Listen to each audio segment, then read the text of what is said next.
बिस्मिल्लाहिर्रहमानिर्रहीम अस्सलाम वालेकुम। मैं हुकरामत मुगल। इस वीडियो में बात करने जा रहे हैं उस राज से जो हुकूमत अब उगलना शुरू हो गई। जनाब, कौन था जिसने जस्टिस मंसूर अली शाह का रास्ता रोका था? हमने तो देखा कि जमहूरियत का राग अलापा जा रहा था कि 26वीं आईनी तरमीम के बाद खसूसी कमेटी बनाई गई। उस खसूसी कमेटी को चीफ जस्टिस ऑफ पाकिस्तान ने 3 नाम भिजवाए। तो क्या था वो? टोपी ड्रामा था। सब जानते हैं कि काजी फाइज ईसा साहब का वहाँ क्या किरदार था और हुकूमत का क्या किरदार था। आज उस राज से पर्दा उठा दिया गया। पहले तो बिलावल भुट्टो ये बार बार कहते रहे कि ये जो 26वीं आईनी तरमीम हो रही है, ये आईनी अदालत, चार्टर ऑफ डेमोक्रेसी और पता नहीं क्या कुछ मंजन बेचा जा रहा था। काजी फाइज ईसा साहब चले जाएंगे तो आईनी तरमीम नहीं हो सकती। आज उन्होंने भी एक इंटरव्यू दिया। दोनों लोगों ने इंटरनेशनल इदारों को इंटरव्यू दिए, राना सनाउल्लाह ने और फिर बिलावल भुट्टो जरदारी ने। और दोनों का जो मतबा नज़र, जो क्रक्स है, वो यही है कि काजी फाइज ईसा हमारे थे, मंसूर अली शाह हमारे नहीं थे। इसके बारे में डिटेल आपसे शेयर करेंगे। और इसके अलावा आज अडयाला जेल के कैदी नंबर 804 के सेल में क्या कुछ हुआ, उसकी कुछ एक्सक्लूसिव तफसीलात हम आपके साथ शेयर करेंगे। सबसे पहले शुरू करते हैं जी कि हुकूमत ने इतराफ़ जुर्म कर दिया। उन्होंने कहा है कि हमने रास्ता रोका है। यही नहीं, उन्होंने ये भी कह दिया कि जस्टिस मंसूर अली शाह के गिर्द घेरा तंग करेंगे, उनको आसान नहीं रहने देंगे। वो जो मरियम ने कहा था ना कि आनी हाथों से निपटेंगे, इन बिकाऊ ज़मीरों का हम घेराव करेंगे, आसान नहीं होने देंगे जनाब। उस पर अगला स्टेप उठा लिया गया, वो है आईनी बेंच का। आईनी बेंच पर भी स्टेटमेंट आ गई है कि हम आईनी बेंच का सरबराह भी जस्टिस मंसूर अली शाह को नहीं बनने देंगे। उसके सरबराह के 2 नाम उन्होंने दिए हैं, वो भी आप तक पहुंचाता हूँ। लेकिन उससे पहले जनाब राना सनाउल्लाह ने इंडिपेंडेंट उर्दू को एक इंटरव्यू दिया। इस इंटरव्यू में उन्होंने बहुत सी बातें की हैं इधर उधर की। काफ़ी लंबा चौड़ा इंटरव्यू था, लेकिन उसमें सबसे ख़ास चीज़ वो खुद आ जाके कह रहे हैं कि जस्टिस मंसूर अली शाह का रास्ता हमने रोका है किसी में दम तो आके रोक ले हमें। जनाब क्या कहे? उनके रास्ते के रुकने में हुकूमत का या किसी और का कोई अमल दखल कम और पीटीआई का जो है ना वो ज्यादा है। यानी मुखालफत तो चलो नुकसान होती ही होता है, ये तो किसी की हमायत भी करते हैं तो उसका नुकसान होता है। जस्टिस मंसूर अली शाह साहब जो है बड़े कम्पिटेंट जज हैं, बहुत अच्छे इंसान हैं। उनके मतलब जो भी चीजें हुई वो इन पीटीआई वालों ने, इन्होंने बड़ा ही वाज़ेह तौर पे कहा कि जी वो हमारी बात हो गई है, बस अक्टूबर में मंसूर अली शाह साहब आ रहे हैं, वो आके इनका बंदोबस्त करते हैं। आईनी बेंच के सरबराह तो खैर वो नहीं होंगे, आईनी बेंच के सरबराह वो नहीं होंगे, जस्टिस अमीनुद्दीन या फिर जस्टिस नईम अफगान होंगे। आप गौर कीजिए, ये वही लोग हैं जो काजी फाइज ईसा साहब के करीब समझे जाते थे। काजी फाइज ईसा साहब ने अपने बुक्स का निशाना बनाया जस्टिस मुनीब और जस्टिस मंसूर को। कमेटी में 3 नाम भेजे, लेकिन जो सारी जो कहते हैं ना लॉबिंग, वो जस्टिस याहिया अफरीदी साहब के लिए की गई। हुकूमत सर जोड़ के बैठी। बिल्कुल ठीक फैसला था पीटीआई का। उन्होंने खसूसी कमेटी का जो बाइकाट किया था कि ये तो सब पुतली तमाशा हो रहा है। फैसला तो हो चुका, जस्टिस मंसूर अली शाह साहब का रास्ता रुक चुका। तो आज हुकूमत ने वो एतराफ़ कर लिया। और आप अंदाज़ा लगाइए कि दुनिया में कोई ऐसी हुकूमत होगी जिससे अपोजिशन तगड़ी है। हमने ये फैसला इसलिए किया क्योंकि पीटीआई ये फैसला करना चाहती। शर्म आनी चाहिए ऐसी बात करने से पहले भी।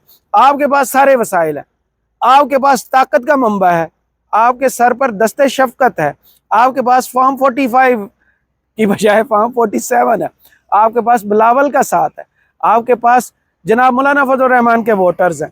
आपके पास क्या कुछ है जो दूसरों के पास नहीं है? जनाब अपोजिशन के पास क्या है? मुकदमात, असली फॉर्म 45, जेलें, घरों पर छापे, फैमिलीज पर तशद्दुद, ये है उनके लिबास। आपके पास है सब कुछ जो इस वक्त ताकतवर हलकों की सपोर्ट के साथ है। जनाब पीटीआई की वजह से हमने ये फैसला किया। और जस्टिस मंसूर अली शाह साहब से डर गया था। वो बार बार बिलावल भुट्टो और आसिफ अली ख्वाजा आसिफ साहब हमें बताते रहे कि जनाब वो जो आएंगे तो 25 के बाद तो हुकूमत घर चली जाएगी। बिलावल भुट्टो जरदारी ने जो बीबीसी उर्दू को इंटरव्यू दिया, उसमें 2 चीज़ें खास हैं। एक तो उन्होंने आज फिर झूठ बोला है कि उनके नंबर्स पूरे थे उनके पास। अगर नंबर्स पूरे थे तो मौलाना फजलुर रहमान के घर के दर के इतने चक्कर क्यों लगाए? 16 चक्कर लगाए बिलावल भुट्टो जरदारी ने। इसके अलावा आसफ जरदारी, शहबाज शरीफ, इसाक डार, नवीद कमर, शरी रहमान, मोहसन नकवी, वो किस लिए जाते थे? क्या वहाँ गोलगप्पे अच्छे मिलते थे या लच्छे खाने जाते थे? करने क्या जाते थे? मौलाना फजल रहमान के पाँव क्यों पकड़े जा रहे थे? उन 13 वोटर्स के लिए जो 5 सेनेट में थे और 8 कौमी असम्बली में थे, जो बिल आखिर उन्हें मिल गए। जनाब बिलावल भुट्टो जरदारी कहते हैं कि चीफ जस्टिस काजी फाइज ईसा के बगैर 26वीं आईनी तरमीम मुमकिन नहीं थी। काले साम के नाम पर पूरे अमल को मुतनाज़ा बनाने की कोशिश की गई। बरतानवी नशरियाती इदारे BBC उर्दू को इंटरव्यू में उनका कहना था कि 26वीं आईनी तरमीम की मंजूरी मौलाना की हिमायत के बगैर भी हो सकती थी। हमारे नंबर्स पूरे थे, हम अपनी मर्जी का आइन बना सकते थे, लेकिन मैं मिसाक जमहूरियत का वो वादा पूरा करने के लिए जोर ज़बरदस्ती का वोट नहीं चाहता था। ये इल्ज़ाम झूठा है। पीपल्स पार्टी फौज के इमा पर कर रही थी, मैंने मिसाक जमहूरियत पर अमल किया। वो जो बंदे आपने उठाए थे, वो जो 2 सेनेटर जनाब कासम रोंजू साहब और नसीमा, वो क्या था? कहाँ गए वो बंदे जो आपने 13 PTI कह रही थी कि हमारे बंदे गायब हैं? तो वो क्या खलाई मखलूक उठा के ले गई थी? बिलावल भुट्टो साहब, ये सारी उम्र के लिए आपकी सियासत के साथ ये दाग जुड़ चुका है कि आपने बंदे उठा के या इन्हीं तरमीम करवाई हैं। वो 5 वोट जो ज़मीर, जिसको आप कहते हैं ज़मीर की आवाज़, वो PTI के वोटर्स थे, वो आपके झोली में कैसे पड़े? सब आपको तारीख बताएगी कि ये जो आप अभी गलत काम कर रहे हैं ना, बंदे उठा के तरमीम कराएंगे, ये अल्टीमेटली एट दी एंड जाके ये स्ट्राइक डाउन होनी है। लेकिन उससे पहले आप जितनी कोशिश कर लें वो बेकार है, आर्जी है। जनाब इसके अलावा इस इंटरव्यू में इन्होंने एक धमाका एक खबर हमें दी। इन्होंने कहा कि साबिक वज़ीर आज़म इमरान खान जो हैं वही सियासी इस मुल्क में सियासी इंतकाम को ख़त्म कर सकते हैं। यानी इन्हें यहाँ पर यह डर है कि अगर वो हुकूमत में आएंगे, जो कि डेफिनेटली आना ही आना है, क्योंकि ख़बरें शहर इक़्तिदार में इमरान खान की रिहाई के बारे में भी अभी गर्दिश करना शुरू हो गई और इसको जोड़ा जा रहा है शायद किसी डील के साथ। अगर उस शख्स ने किसी डील का जो है वो करनी होती तो इतने दिन जेल में रहता, उसकी पार्टी का ये हशर होता, उसकी पार्टी का इलेक्शन चोरी होता, आधे से ज़्यादा पार्टी को छोड़ के जाने वाले होते, लोगों पर इतना जुल्म जबर हो रहा था, लोगों बच्चों पर इतना तशद्दुद हो रहा होता, लोगों की प्रॉपर्टीज़ ऐसे तबाह की जा रही होती। ये आपके पास अक्ल नहीं है। अगर अक्ल होती तो आप बैठ के सोचते कि ऐसे मुमकिन नहीं है। जनाब इन्होंने क्या कहा वो ज़रा सुनिएगा। पाकिस्तान की तारीख में यह साइकिल एंड हुआ 2008 से 2013। Who broke the cycle? Imran Khan Niazi मुखमुखा कहता था जेल तो सजा होता है, छुट्टी के लिए नहीं, मैं इन सब को करूंगा। तो आज भुगत रहा है जो उसने खुद किया। अब अगर साइकिल एंड होना है, he has to end the cycle and he's in no mood to end the cycle। तो ऐसे ही चलता रहेगा। ये बहुत he has to end the cycle। ये जो सियासी इंतकाम वाली गेम है ना, ये बिलावल भुट्टो साहब आपकी हुकूमत में हुआ है। ये सब कुछ आपने और शहबाज शरीफ साहब ने मिल के किया है। आपकी चुनी हुई निगरान हुकूमत के दौर में ये जनाब इमरान खान को उठाया गया था। आप भूल रहे हैं जब 9 मई के बाद इमरान खान को इस्लामाबाद हाई कोर्ट से उठाया गया था, अगवा किया गया था, उस वक्त आपकी हुकूमत थी PDM की, जब आप वफाकी वजीर खारजा थे, उस वक्त की ये बात है। हिस्ट्री में सब कुछ दर्ज है, बल्कि ये तो वो दौर है जब विजुअली हिस्ट्री लिखी जा रही है, हर चीज़ की फुटेज बन रही है, हर चीज़ बोल के रिकॉर्ड हो रही है। तो ये तो आपका पीछा नहीं छोड़ेगी। लेकिन ये कह रहे हैं जेल में जाके, जेल कोई सैरगानी होती, जेल में सजा भुगतना पड़ती है। उस शख्स की हालत मैं आपको बताता हूँ कि उस शख्स की हालत आज क्या है। इमरान खान की आज ताज़ा तरीन जो तफसीलात हमारे सामने आई हैं, उनमें 14 घंटे से इमरान खान के सेल की बिजली बंद है। एक्सक्लूसिव इंफॉर्मेशन मैं आपको दे रहा हूँ कि 14 घंटे से इमरान खान के सेल की बिजली बंद है। वो जो हामिद रजा साहब ने बताया था ना, आज जो वकील उनसे मिलने गए हैं, जहाँ वकीलों की लड़ाई भी हुई है उनके सामने, उनमें इमरान खान ने किसको डांटा और किसको बाहर निकाला है वो भी मैं आपको बताता हूँ। लेकिन इमरान खान की इस वक्त हालत क्या है? इमरान ने कहा कि मैं पिंजरे में कैद हूँ। दाढ़ी उनकी जो है वो जिसे कहते हैं ना सॉल्ट एंड पेपर बेड, वो उनकी हुई है और काफ़ी बड़ी दाढ़ी है उनकी। आज काफ़ी दिनों बाद उनको एक्सरसाइज वाली साइकिल दी गई है, आज उन्होंने एक्सरसाइज भी की है। इसके अलावा जनाब उन्होंने आईनी तरमीम पर पूछा है पास हो गई हैं कि नहीं, फिर बताया गया पास हो गई हैं।